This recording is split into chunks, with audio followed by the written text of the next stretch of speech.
Isang mapagpalang araw na naman nga sa inyo guys. So for today's video, pag-update lang tayo sa mga sinalangan nating breeder. So pakita ko sa inyo kung paano ginagawa ko sa mga matatanda ng kalapate na ayaw magsimilya.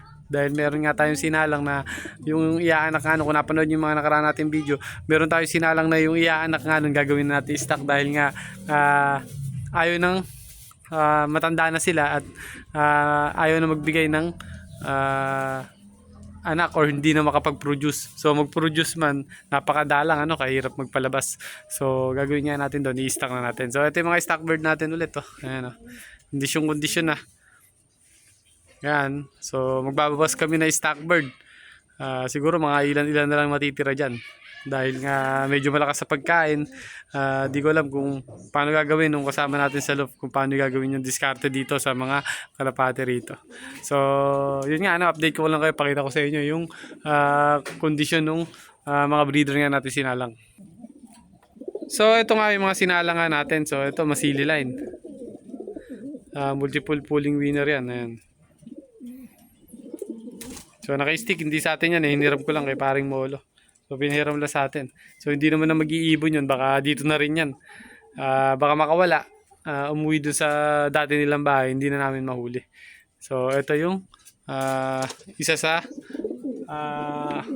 magandang linyadang ang ginagamit nga natin sa ngayon. Ayan. So kondisyon na rin. At mukhang mag-iitlog na rin. Kaya ganda ng kondisyon. So may mga nililipad akong anak nito ngayon. Sana mag-click or makasungkit tayo ng panalo man lang makasali tayo sa superset. So ayun, gaganda ng kondisyon. So ito pa yung isa. Dito medyo alangan kasi ko rito sa barako natin Pero binibigyan lang natin ng chance kahit paano ipapares natin sa lahat ng hen na maiinam natin. So titingnan natin kung magkiklik yung anak. Pero yung anak niya nakapagpatagpo sa tayo ng kabigin. Yan nga yung last hagis bigan, tapos kinamigin na. Tinawid ng lagpasan santaan na. Tinawid sa bangka nga. Tapos pinawalan. So hinahanapan natin kung saan magkiklik. Pagka hindi pa rin nag-click dito, ibabalik natin sa dating kapares niya. Kaso gamit kasi natin yung dating kapares. Ito. Yan yung dating kapares niya. Ayan yung nanay nung kamigin natin. Ito pa yung isa nating Morris. Ito Morris to.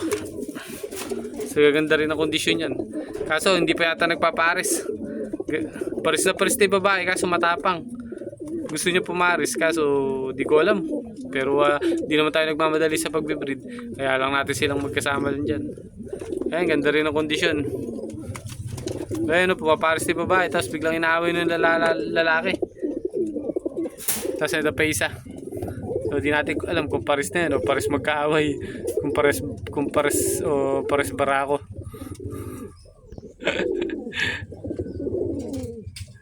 Ay, kalabo ng picture. Ayun.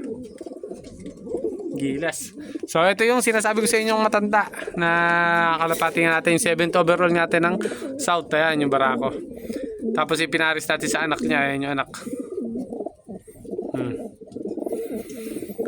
So nag-itlog nga sa atin 2 or 3 beses na. Puro wala similya. So ang technique ngayon kondisyon naman kung nakita nyo naman yung balahibo namumulbos yung mga pakpak. Ayan, namumulbos petikak. So magtatayan. So parehas ng kulay. Yan yung mga purong Morris Gordo namin. Nag-aanak yan ng kadalasan mag-anak yan checkered na may white feather ganun. So ayan forma. So ganito lang naman ginagawa nga natin. Sabihin ko sa inyo eto subok naman pwede naman gawin ng mga nanonood sa atin yung diskarte nga na ginagawa ko sa mga breeder na matanda na. Pwede rin hindi. Ito lang naman share ko sa inyo na effective naman yung nagagawa ko na ganito para mapaitlog yung mga kalapating matatanda. So ito lang sikreto nga natin. Ayan. So balunggay lang naman. Ayan. Yan lang Ganyan lang ginagawa nga natin. Ang subo natin sa kanila, pakita ko sa inyo, isang tangkay na to. Ito. Ayan, isang ganyan. Tapos sa hen, ganyan. Tapos sakak. ganito. Pwedeng araw-araw, pero kung marami kayong malunggay dyan sa kapitbahay nyo, malunggay na tanim, gawin nyo ng araw-araw. Pero kung wala naman, pwedeng every other day.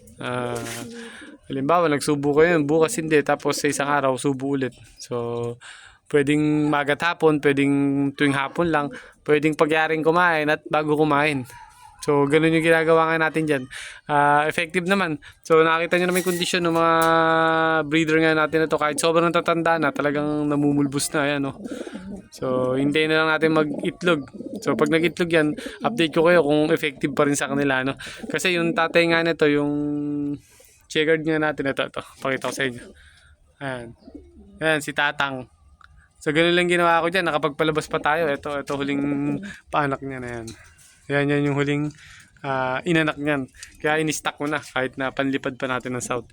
So hindi rin naman kasi natin matutukan yung lipad ng south. Kaya in-stock ko dahil baka masayang ako. Ayan. So gano'n lang yung sikreto. Ayan, oh. So alam na nilang kakain sila malunggay. Ayan. Gaganda nung kalapati nga natin na to. So, magkamukha naman yan. Kumakain na yan. So sanayin na. Mukhang kahit di ko nasubuan na. So yun, in-update ko lang naman kayo. Mamaya natin susubuan. Magpapakain na rin kasi ako eh. Tapos i-update ko kayo mamaya yung susunod video natin. Yung nililipad nga natin na nag-iisang kalapati sa BBC na pang south natin. So ganyan lang naman ako mag-breed. So pwede nyo naman yung malunggay naman guys, healthy naman yun, ano? So halimbawa dyan yung mga breeder nyo na yan. So pwede nyo rin subuan kahit na every 2 days baktaw. Basta subuan nyo. Mainam. So subok ko naman na yung malunggay para sa mga breeder nga. Talagang napakagandang kondisyon mabibigay ng malunggay nga sa mga breeder nga natin. Sa panlaban, di ko kasi binibigay yun. Ang ginagawa ko sa panlaban, inihahagis ko na lang sa kulungan. Tapos tulad kanina nakita nyo sa ginawa ng breeder natin ito, tinutuka. Ganun lang ginagawa ng mga panlaban. So sa mga breeder kasi ni-isa-isa ko, sinusubukan ko isa-isa para sigurado ka ako na makakain, sure ball na makakain. So magkamukha to, pati ilong ay magtatay. So ito minamalunggay ko rin to, kaya kita nyo ganda nung kondisyon. Sinasabay ko na yan sa breeder nga natin. Titikas. So ito medyo mabata-bata pa, matagal-tagal pa natin gagamitin. So bala ko yan puro gamitin ng ipang re-raise na anak para masubukan talaga kung magkiklik sila. So malinaw na malinaw pati mata niya, no? So yan, hanggang dito na lang guys yung video natin. Update ko kayo sa susunod na video sa panlaban nga natin. Ingat kayo guys, God bless.